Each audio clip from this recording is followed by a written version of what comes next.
Earth hung below like a wounded beast, vast, silent, and dying. From orbit, the planet looked peaceful. Soft clouds drifted over fractured continents. The ocean still shimmered in blue and silver where the sun touched them. But that beauty was a lie. The forests were gone. The rivers were poisoned. Most cities were now bones of steel buried in desert. Earth hadn't been a home for over a century. It had become a memory, a place people spoke of but no longer visited. Above it, the Dreadnought Titanus Rex waited in silence. It was humanity's final fortress, a city of war forged in space, large enough to cast shadows across the sky. It was too big to land, too powerful to ignore. And for the past 12 years, it had orbited Earth, protecting what remained of the birthplace of mankind. Commander Alex Voss stood alone in the viewing chamber, staring at the planet. His uniform was crisp, his posture perfect, but his eyes were tired, like a soldier who had lived through too many endings. He pressed a button on the glass wall. A soft hum responded as the ship's AI came online. "Status," Alex said quietly. "Orbit holding stable. No atmospheric shifts. No hostile signals within detection range," the AI replied in a calm voice. "The planet remains quiet, Commander." Alex gave a slow nod. Quiet didn't mean safe. It only meant the next move hadn't come yet. He turned away and walked down the long corridor of steel and light. Crew members saluted as he passed. Everyone on Titanus Rex respected him, not because he demanded it, but because he had earned it. He didn't talk much. He didn't brag, but he always led from the front. Inside the command deck, the main holodeck glowed with tactical maps. His senior officers were already gathered: Lieutenant Arden, his oldest friend and tactical lead, Commander Liu, the ship's engineer, and Dr. Cowan, the ship's science and AI integration officer. "We've picked up movement near the Mars belt," Arden said without preamble. "It's them. The Orion Accord is mobilizing." A cold silence settled over the room. Alex stepped forward. "Fleet size. Unknown yet. But the pattern fits their usual deployments. Recon ships first, heavy cruisers behind. It's coordinated." Kale Drun was coming. Alex had known it was only a matter of time. Kale, the self-declared High Warden of the Orion Accord, had once been part of Earth's diplomatic corps. Brilliant, persuasive, and dangerous. He'd broken away from the United Earth government 10 years ago, leading a group of outer colonies who believed Earth no longer deserved to lead humanity. They called Earth a ghost, and they called Titanus Rex its last mistake. Now Kale was back, and he was bringing war with him. Alex's voice was firm. "Any messages from the Accord?" Arden tapped the console. "Yes, sir. A transmission came in 1 hour ago. Encrypted. Addressed to you directly. Play it." The screen flickered. Kale's face appeared, older than Alex remembered, but still sharp. His eyes were alive with confidence. "Commander Voss," Kale said, his voice smooth like a politician's, but heavy with warning. "You know why I'm here. The Accord doesn't want to destroy Earth. We want to bury the lie it became. You can't protect something that's already dead. Surrender Titanus Rex, step down, and let humanity move forward. No more war. No more illusions." The message ended. No threats. Just calm certainty. That made it worse. Lou scoffed. "He wants us to hand over Earth and pretend it's mercy?" Dr. Cowan spoke quietly. "He doesn't think Earth is worth saving." Alex looked at the silent image of Kale's face. "Then we'll show him what it's worth." He dismissed the screen and turned back to his officers. "Prepare the ship for defense mode. Full scans. Lock down all decks. No one moves without clearance." Arden stepped forward. "We're going to fight?" Alex nodded. "We'll fight if we must, but we'll hold the line. This ship was built to defend Earth. That's exactly what we'll do." As the officers moved out, Dr. Cowan hesitated. "Commander, the final protocol is still active. Should we review it?" Alex's jaw tightened. The final protocol. A last resort system designed for Titanus Rex. A weapon that could replace Earth's dying atmosphere with an artificial one, self-sustaining, permanent, and unbreakable. But to do it, it would destroy what little of Earth's natural world remained. Forests, skies, oceans gone in a flash of precision engineering. He had read the file 100 times, and he still didn't have an answer. "Not yet," Alex said. Cowan nodded and left him alone. The commander returned to the viewing chamber. Earth was still there, turning slowly, wounded but waiting. He wondered if it knew what was coming. He wondered if it still remembered what it once was. He whispered to the glass, "We're still here, and that has to mean something." Outside, the stars watched in silence. 3 days had passed since Kale Drun's message. 3 days of silence. But silence in space never meant peace. It only meant something was moving quietly. Commander Alex Voss stood at the central holodeck, arms crossed, eyes locked on the latest scan reports. Red markers now floated at the edge of Earth's orbit, Orion Accord recon ships. They didn't attack. They didn't respond. They just hovered there like vultures, watching. "They're baiting us," Lieutenant Arden said, pointing to the moving dots. "Trying to see if we'll flinch." Alex didn't flinch. He hadn't flinched in 20 years. He nodded. "Keep scans locked. No engagement unless fired upon." The command crew moved quickly, their faces tense. Every person aboard Titanus Rex knew what was at stake. This wasn't just a battle. It was about the right to exist. Earth had few defenders left. If Titanus Rex failed, there would be no second line. Dr. Karen entered from the elevator, holding a data pad. "We've picked up transmissions across the Accord's internal channels. They're spreading propaganda." "What kind?" Alex asked. "They're telling the colony's Earth is collapsing. That surrender is better than resistance. That the Dreadnought is a symbol of tyranny, not defense." Lou, the engineer, scowled. "They forget who built this ship. Earth's people. Our people. They don't forget," Alex said calmly. "They choose to erase." The room grew quiet. He dismissed the reports and walked toward the observation chamber again. He needed to think. The hallway was long, curved with thick glass windows on one side, revealing space, and the blue curve of Earth on the other. Even broken, the planet still pulled at the soul. He reached the viewing platform and stood alone. Everything had changed in the last century. The Great Resource Collapse. The Exodus. The colony rebellions. Earth had become a symbol, not a sanctuary. Most of humanity now lived off-world, on stations, moons, and terraformed rocks. But Alex Voss had been born on Earth. In the Arc Deltas, one of the last remaining green zones before they failed. He still remembered the smell of pine trees. Rain on stone. His mother's hands planting herbs in soil. That memory had kept him sane during the war on Europa. It reminded him that Earth wasn't just land. It was history. It was where humanity began. A soft chime interrupted his thoughts. "Private message received," the AI said. "From Admiral Reyes Soren. Earth Defense Council." "Open it." The screen shimmered. Admiral Soren's face appeared, older than when he last saw her, her silver hair pinned tight beneath her collar. She was one of the few remaining voices of authority in Earth's scattered government. "Commander Voss," she said with a voice lined in steel. "We've reviewed the Orion movement. Intel confirms Kaldron has launched his fleet. Our orbitals will not hold. You are Earth's last shield." Alex nodded. "Understood." "There's more," she said. "The Council has granted full authorization for the final protocol." Silence. Alex stared at the screen. He had hoped they wouldn't bring it up yet. He had hoped they'd still believe Earth could be protected without destroying its last breath of nature. "You're asking me to replace the sky," Alex said quietly. "I'm asking you to save humanity," Soren replied. "You know what's coming. If Kale breaks through, he won't stop with Earth. He'll take the narrative. The colonies will follow him. This isn't just defense. It's survival." The screen faded. Alex leaned on the glass, staring down at the planet. The final protocol. Developed in secret during the last war. A planetary-scale weapon built into Titanus Rex. Once activated, it would fire thousands of atmospheric particles, artificial clouds, stabilizers, and reflectors designed to override Earth's atmosphere. It would create an artificial sky, fully sustainable for life but incompatible with natural ecosystems. Plants would die. Oceans would shift. The Earth, as it was, would end.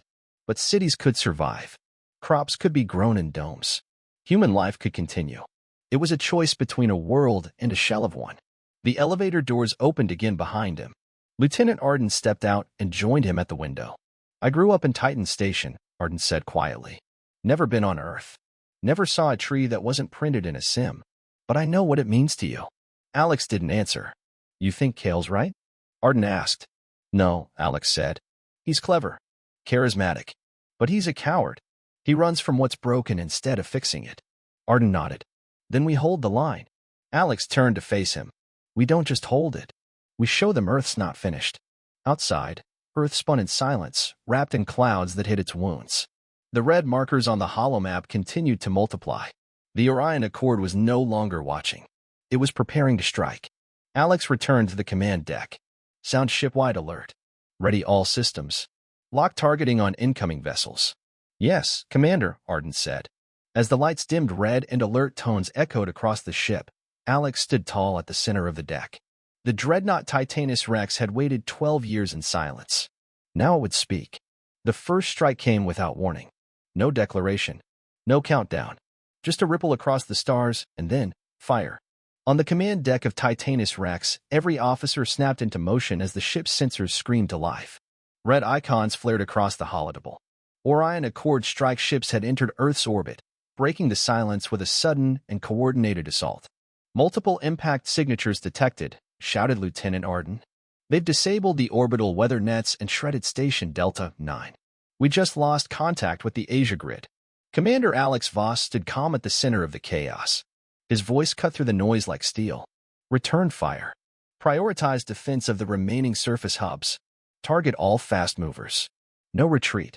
The Dreadnought responded like a living giant. From beneath its armored hull, automated turrets unfolded and spun. Railguns the size of buildings adjusted their angles. Hundreds of drone fighter bays opened like lungs inhaling battle. Then, without a single sound in the vacuum of space, the Dreadnought fired.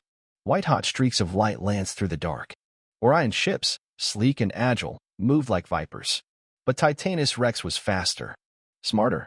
Its AI calculated thousands of trajectories per second. Enemy ships exploded in silence, their metal shells cracking like glass under the Dreadnought's relentless barrage. But for every one destroyed, two more appeared. They weren't here to win in a single strike. They were testing. Kale was watching. Commander, Dr. Cowan said, stepping beside him. They're probing our limits. Searching for weak spots. They're not trying to take us out yet, they're learning how. They won't get the chance, Alex replied. But inside, he knew this was only the beginning. As the battle stretched into its third hour, the scale of the assault grew clearer. The Orion fleet had split into three arms, each heading for a different section of Earth's orbit. One was targeting the last food processing stations in high atmosphere. Another moved to destroy what remained of the orbital comm grid. The third, slowest but largest, was heading straight for Titanus Rex. The Dreadnought was powerful, but it had limits. It was a fortress, not a hunter. It could hold a position with unmatched firepower, but it couldn't chase. And Earth's surface was wide. Too wide. Sir, Arden said, looking pale. Even with our coverage, we can't stop everything. Civilian zones are exposed. And if the southern polar array goes down, we'll lose all weather control in that hemisphere. Alex didn't blink. Deploy interceptor drones to the southern front. Reallocate power from inactive orbital lifts to weapon systems. Tell the Council, brace for regional losses. Yes, Commander. Alex stared at the live feed from the orbital cams. Fire bloomed over the remains of New Nairobi. An entire district was burning in silence, its power grid failing. Earth was bleeding again. Back in the science bay, Dr. Cowan initiated the protocol interface. She wasn't acting without orders, only preparing. The final protocol sat buried in the core systems of Titanus Rex. It wasn't a weapon in the traditional sense. It was a rewrite, a forced evolution. Once activated, it would trigger automated atmospheric dispersal modules stored in orbit. They would form a synthetic sky, replacing the dying ozone, altering pressure zones, adjusting thermal balance. It would work. The simulations were flawless. But once begun, it could not be stopped. And it would erase the last natural parts of Earth. Forests would fail. Wild rivers would dry. Oceans would become controlled basins. The planet would live, but not as itself. Cowan stood over the console, hands trembling. Meanwhile, down in the lower decks, a different kind of danger was growing. Tension. Not every crew member believed Earth was worth saving. Some, especially those born in space, saw the planet as a weight dragging humanity down. One such man, Sub-Officer Tarek, stood in a dark hallway with two others. It's madness, Tarek said. All this death to protect dirt? Ruins? We could join the Accord, start fresh. Kale offers freedom, not this martyrdom. One of the others hesitated. You're talking mutiny. I'm talking survival, Tarek replied. Earth is already gone. Why should we burn with it? Back on the command deck, the enemy fleet had pulled back slightly. The first wave had failed. Dozens of wrecked ships drifted in orbit like dead fish. But the next wave was coming, and this time, it would be heavier. Arden approached Alex quietly. Sir, there's talk spreading below decks. Some crew think we're holding on to something that isn't worth the cost. Alex didn't respond at first. Then he said, You ever walk under the sky, Arden? Not a dome. Not a station viewport. Real sky. No, sir. I did. When I was a boy. Just once. It was cold. It smelled like wind and pine. And it made me feel small. But alive. Earth gave us that. And it's not dead yet. He turned to face his officers. We fight for what's left. Not because it's perfect. Not because it's strong. But because it's ours. If we give it up, what do we become? No one spoke. But they all understood. Alex returned to the command chair. Status of the final protocol? Dr. Cowran's voice came through the comm. Ready for activation. On your command. He said nothing. The silence hung heavy. Outside, Earth turned slowly beneath them. Beautiful. Broken. Waiting. And from the dark, Kale's fleet came closer. The stars no longer blinked. They were drowned out, washed over by the mass of steel and fire that now surrounded Earth. Kale Drun had arrived. From the far edge of the solar grid, his fleet surged forward. Hundreds of ships. Warcruisers. Shield breakers. Interceptor swarms. Their formation was wide and relentless, like a tide rising without end. This wasn't a scouting party. This was the main assault. On board Titanus Rex, red lights bathed the corridors. The alarm tone pulsed every 10 seconds, steady and cold. The Dreadnought systems were fully armed, its crew at battle stations, and Commander Alex Voss stood at the heart of it all. He didn't move. He didn't blink. He watched the enemy advance like a man staring down a storm he had waited his entire life to face. Estimated time to full contact. 12 minutes, Arden reported. Alex nodded. All surface stations have been warned? Yes, sir. Evacuation's ongoing. We've moved civilians into subterranean vaults across North Africa, Eastern Europe, and the Western Arc Belt. Good. What's the Accord's target vector? Karen answered this time, her voice calm but tight. They're coming for us, Commander. Direct path to Titanus Rex. Full force. Of course they were. If the Dreadnought fell, Earth fell. Alex turned to his comms officer. Send a message to Kaldron. My voice only. The officer looked surprised, but obeyed. Within moments, the screen blinked alive. Kale appeared in silence, his face lit by the dim blue of his flagship's interface. He looked older than before. Not tired, just colder. More focused. Commander Voss, Kale said smoothly, I was wondering when you'd call. Are you ready to end this? Alex spoke without emotion. You're attacking the homeworld of our species. I'm ending the mistake we were born in, Kale replied. You still think Earth can be saved? I've already saved the future. You just haven't realized it yet. Alex stepped closer to the screen. I was raised in the ruins of this planet. I saw people build homes in places others had abandoned. I watched them grow food in poisoned soil, raise children in broken cities. And I saw them smile through it all. That's the Earth I'm protecting. Kale raised an eyebrow. A memory, Commander. A sentimental weight. Humanity's future lies out here, beyond nostalgia. You speak of freedom, Alex said quietly, but you bring only silence. You want to bury the past to make yourself its author. Kale's face darkened. Then the screen went dark. No more words. Only war. The first salvo struck the Dreadnought like a wave of hammers. Titanus Rex shuddered as impact rounds slammed against its outer armor. Internal grav stabilizers held, but several lower decks flickered with emergency lights. Systems rebooted and rerouted power in seconds. Shield holding at 81%, Arden called. We've lost secondary plating near Port Sector 12, but weapons are online. Alex gave one command. Fire. The Dreadnought responded instantly. Laser batteries along its spine lit up space like a second sun. Railguns fired in coordinated pulses. Drone squadrons launched from the carrier bays in massive swarms, intercepting enemy fighters before they reached visual range. In the black between stars, ships died without sound. But there were too many. Kale had committed everything. Below deck, in the crew quarters south wing, tension had cracked. Sub-Officer Telric and a small group of dissenters had armed themselves. Their plan was simple. Take control of the auxiliary command node and shut down the Dreadnought's main firing systems. Then send a surrender signal to Kale. We don't owe Earth our lives, Telric said, leading his men through the dark corridor. We owe the future our survival. This ship can carry us anywhere. Let the past die. They reached the backup command interface. Security was light. Most soldiers were up top, defending against the orbital assault. Telric raised his rifle to access the main console. And stopped. A single voice behind him said, Drop it. Arden stood there, rifle in hand, not trembling. This is mutiny, he said coldly. You're the fool, Telric spat. You die for a dead world. Arden fired. Telric fell. The others dropped their weapons, surrendering. No one else had the strength to follow a traitor now. Back in the command deck, Alex stared at the holomap. Kale's fleet was closing the distance. Their fire was endless. Every time Titanus Rex destroyed one ship, two more appeared. The Dreadnought's shielding was dropping. 71%. 65. 52. Time to breach? Alex asked. Calrin's voice came through. Steady. 3 minutes.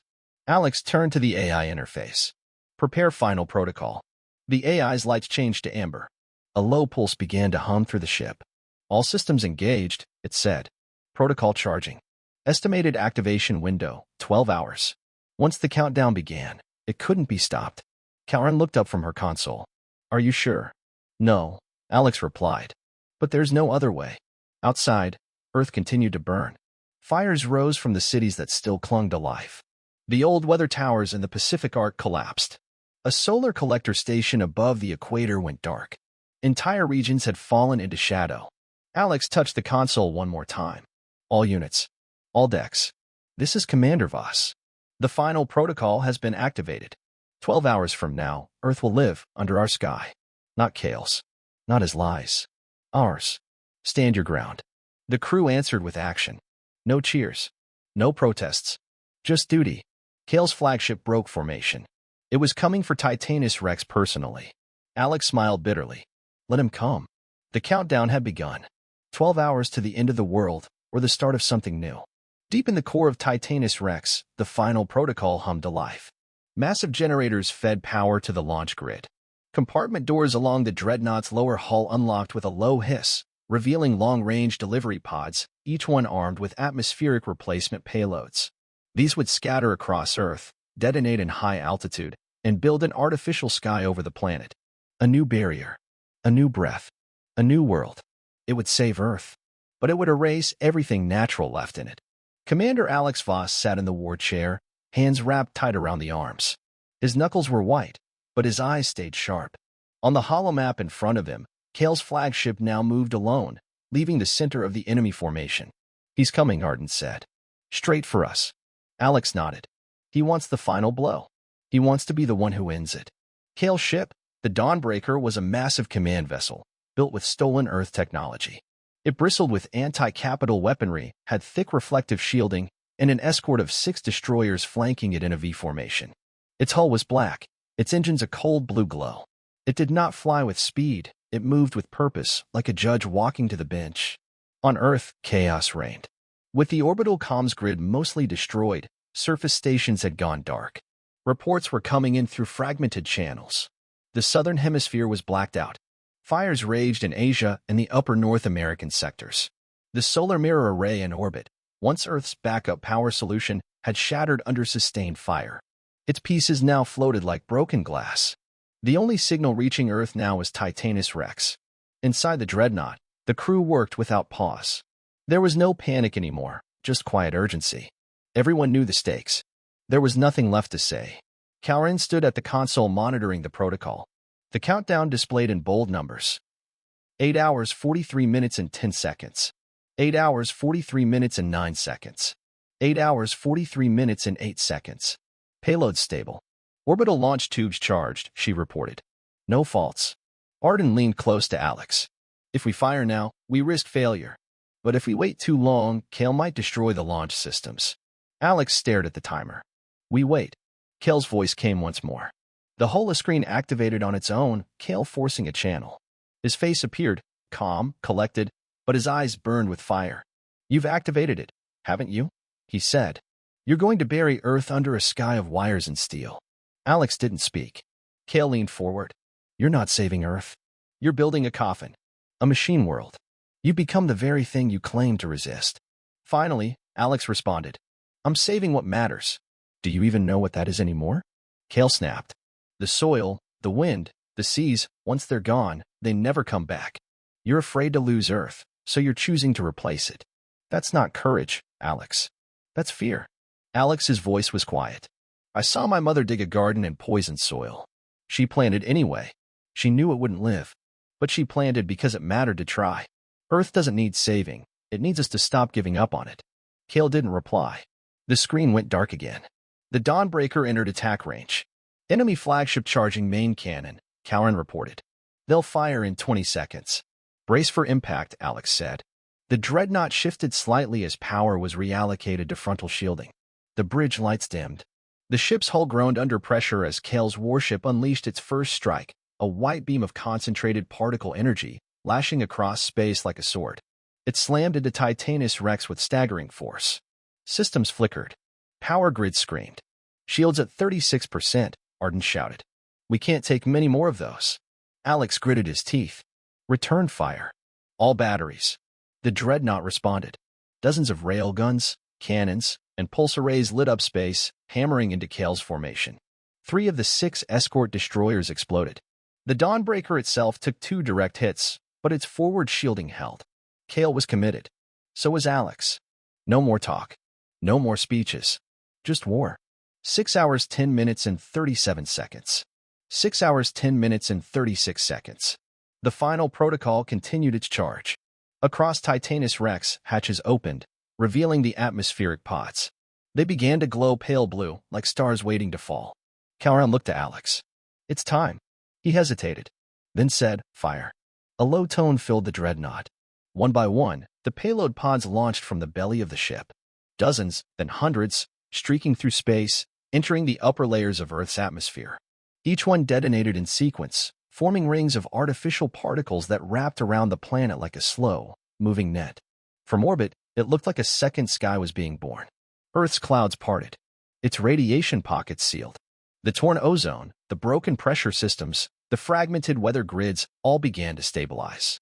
But the blue sky was gone, replaced by a glassy, shining shield. A shield that could hold warmth, deflect storms, and keep humanity alive. But one no tree would ever feel again. Alex watched in silence. He had done it. Kale's fleet stopped firing. The Dawnbreaker paused. It seemed frozen, watching the transformation unfold. On the bridge of Titanus Rex, everyone stood still. Enemy movement has ceased, Arden said. Kale standing down. Alex activated the calm. Kale's face returned to the screen. But this time, he didn't speak with anger. Only disappointment. You really did it, Kale whispered. You turned Earth into a machine. Alex met his gaze. No. I turned it into a promise. Kale stared for a long moment. Then the screen went black. His fleet turned and retreated. The battle was over. Earth had survived. Changed, but alive. As the last Orion ships vanished into the distance, the crew of Titanus Rex let out the breath they'd been holding for hours. Some cried. Some collapsed into chairs. Some stared out the windows at the glowing shield now encasing their home. Alex Voss said nothing. He walked alone to the viewing chamber. Below, Earth looked new. Quiet. Safe. But different. The wild sky was gone, replaced by a synthetic dome of silver and pale blue. It would never be the same again, but it would exist. And that, he told himself, was enough. The battle was over. Kale was gone. And Earth was still here. But everything had changed. From orbit, the planet no longer looked like the one Alex Voss had known. Its skies were no longer soft and blue. The swirling clouds now passed beneath a clear, shimmering dome of synthetic atmosphere, strong, precise, unyielding. The artificial shell reflected light like a calm sea. It was beautiful in its own way. Cold. Controlled. Eternal. Commander Alex Voss stood alone in the main viewing chamber of Titanus Rex. The war was behind him now, but the silence that followed felt heavier than any battle. Earth had survived. But the cost was real. He hadn't spoken since the last shot was fired. He hadn't needed to. The crew understood. They had done what was necessary. Still, the silence nodded him. Not regret, but the weight of finality. There was no going back. Across the surface of Earth, change had already begun. In the ruins of the Eastern Arc Belt, emergency shelters powered on for the first time in weeks. Massive air filtration systems now functioned without fear of collapse. The artificial sky had stabilized temperature across the northern regions. Flood zones in the south began to drain. Fires died out without fresh oxygen to feed them. And in the underground cities, people emerged from the vaults. They looked up at the new sky, not understanding what had happened, but knowing something was different. It was silent. Still. Safe. But not natural. Children pointed upward in confusion. Some smiled. Others stared. The sky had always been blue in their learning modules. Now it was silver. In the global broadcast hub, one of the few comm towers still operational, messages began transmitting across all remaining Earth channels. The voice was calm, familiar. "This is Commander Alex Voss.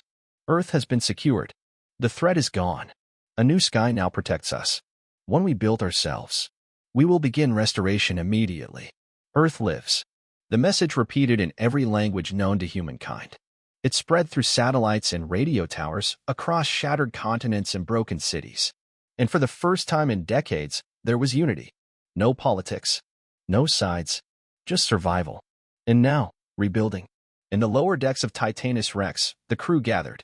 For once, there were no alarms, no orders, just quiet. Some laughed softly, some wept. Others stood in silence, watching the final reports roll in. The final protocol had been a success. The system was holding. Kale's fleet had not returned.